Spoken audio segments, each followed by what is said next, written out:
In front of me is Motorola Edge 50 Pro, and today I would like to show you how you can delete a password from Google Passwords Manager.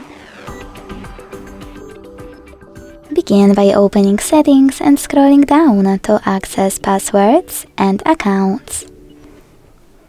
Then hit this gear next to Google under Autofill service and select Google Password Manager. Following that, select one of your passwords that you wish to delete and enter your current login method.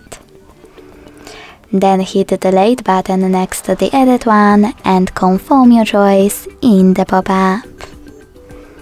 Thanks so much for watching. If you enjoyed this video, leave a like, comment and subscribe. Bye!